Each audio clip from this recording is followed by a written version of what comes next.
¿Se acuerda usted de lo que había pasado la semana pasada? El califa Abderramán III había enviado contra la frontera leonesa al mayor ejército visto hasta entonces. 100.000 hombres, 100.000 enrolados en lo que Córdoba llamó la campaña del supremo poder, que pareció el anuncio de la Sexta. Bueno, Ramiro II, con sus leoneses y sus castellanos y con apoyo navarro, detuvo la ofensiva y después persiguió a las tropas del califa hasta darles caza. El propio Abderramán a punto estuvo de perecer en el desastre moro de Alándega. A Ramiro, por el contrario, se le abría el horizonte. Extensos territorios se le ofrecían ahora, libres al sur del Duero. Comenzaba una nueva fase en la repoblación.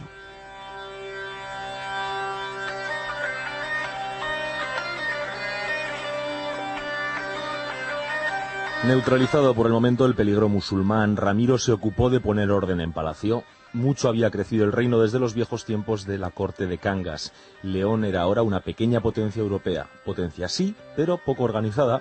Para que el reino cobrara un peso político proporcional al territorio que dominaba era preciso organizar el poder, lo cual pasaba por dos prioridades. Una, controlar el espacio político de la corona, y la otra, controlar a los controladores, es decir, mejorar la administración.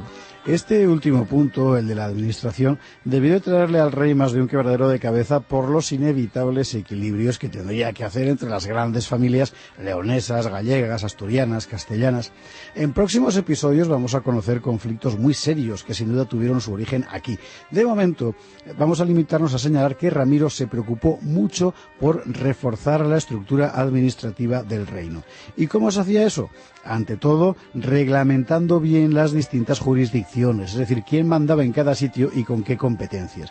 El instrumento fundamental de gobierno en el reino era entonces la llamada curia regia, una suerte de consejo áulico integrado por los grandes notables, tanto eclesiásticos como nobiliarios.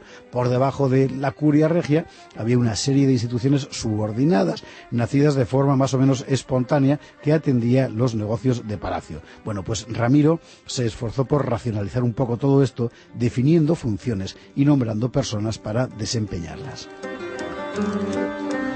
En cuanto al otro punto, el del control del territorio, se resume en una fórmula: organizar la repoblación.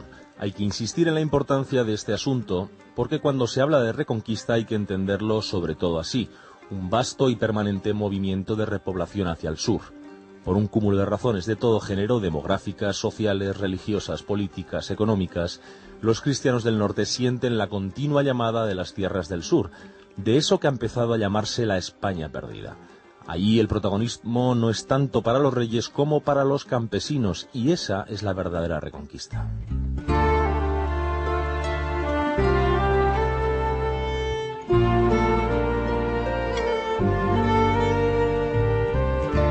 La temporada pasada habíamos visto aquí en La Estrella Polar cómo la repoblación, el permanente descenso de colonos que van ganando tierras hacia el sur, fue obra fundamentalmente de la iniciativa personal de los campesinos y los monjes. Después, y solo después, el poder político, o sea, el rey y sus condes, organizan el espacio y lo introducen en los territorios de la corona, concediendo fueros y reglamentando la vida comunitaria. Bueno, esta va a ser la tónica dominante todo el siglo IX.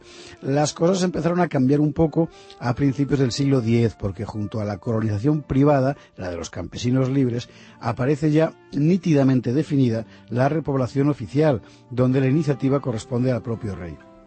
Y en los años siguientes, y hasta llegar a la altura de nuestro relato, hacia 939, la tendencia se intensifica. El protagonismo del rey y de los nobles crece en las tareas de repoblación. Pero ojo, el peso fundamental lo seguían llevando las familias de campesinos que se instalaban en aquella tierra de peligros para llevar una existencia más libre.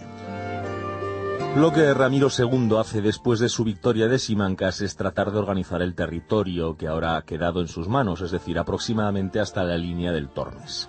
Del mismo modo que sus predecesores habían organizado el territorio hasta el Duero, Ramiro se ocupa ahora de introducir las nuevas tierras en el espacio político del reino.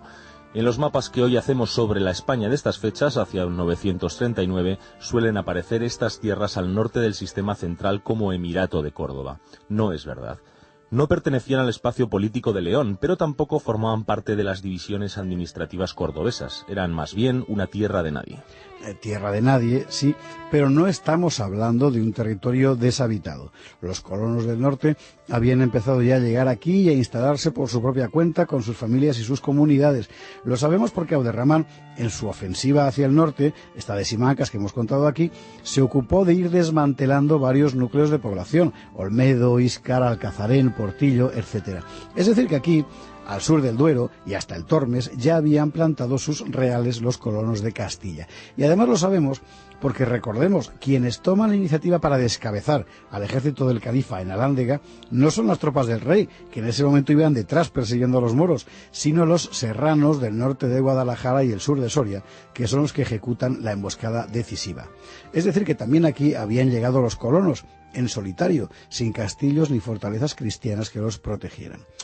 Desde Salamanca hasta Guadalajara, en una línea paralela al sistema central, la iniciativa personal de las comunidades de campesinos y de monjes había ido mucho más allá de donde el poder del rey cristiano alcanzaba. Eso es espíritu de pioneros.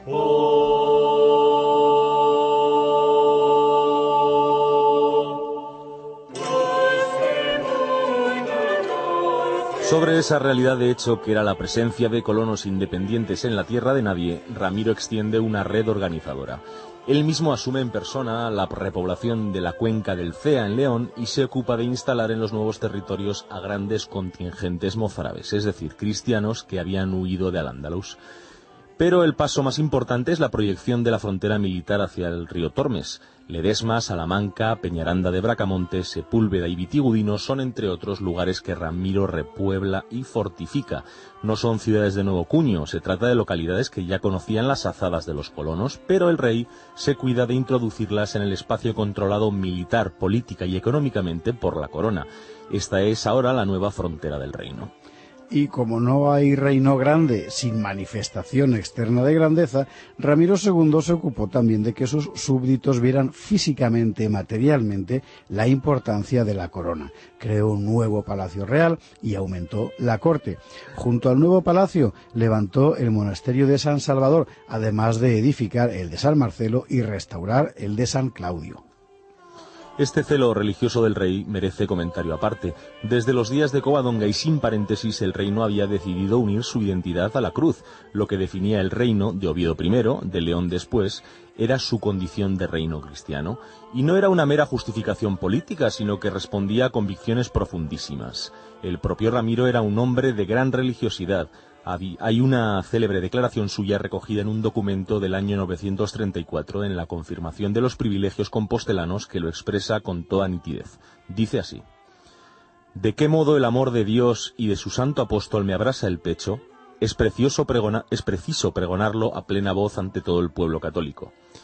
Y en consonancia con tales sentimientos, el rey presidió en 946 la Asamblea Eclesiástica de Santa María del Monte Irago, convocada por iniciativa por el obispo Salomón de Astorga para velar por la autenticidad de la vida cristiana. Eran tiempos de reformas y en Europa se respiraba ya el espíritu de Cluny.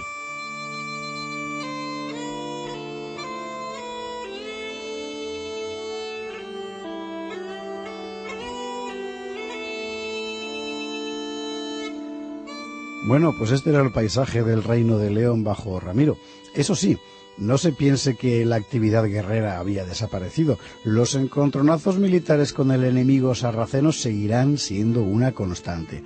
Los moros lanzan campañas localizadas contra el reino hacia 940. En una de ellas incluso llegan hasta Galicia. Los castellanos contestan atacando Salamanca. Responden de nuevo los moros con una aceifa sobre Clunia y Peñafiel.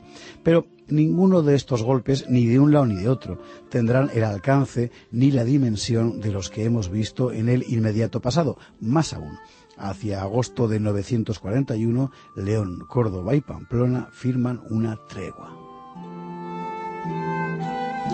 Será una tregua efímera porque las hostilidades se reanudarán solo un mes después, y esta vez a cuenta de los ataques navarros contra las fortificaciones moras en Huesca. Pero en todo caso los efectos de Simancas iban a ser duraderos. El corazón del reino estaba a salvo de las campañas moras. El califa seguía recluido en Córdoba edificando monumentos. La reconquista se afianzaba en las tierras ganadas por los colonos. Sin embargo, algo estaba empezando a torcerse y justo por donde menos podía esperarlo el rey Ramiro. Pronto lo veremos.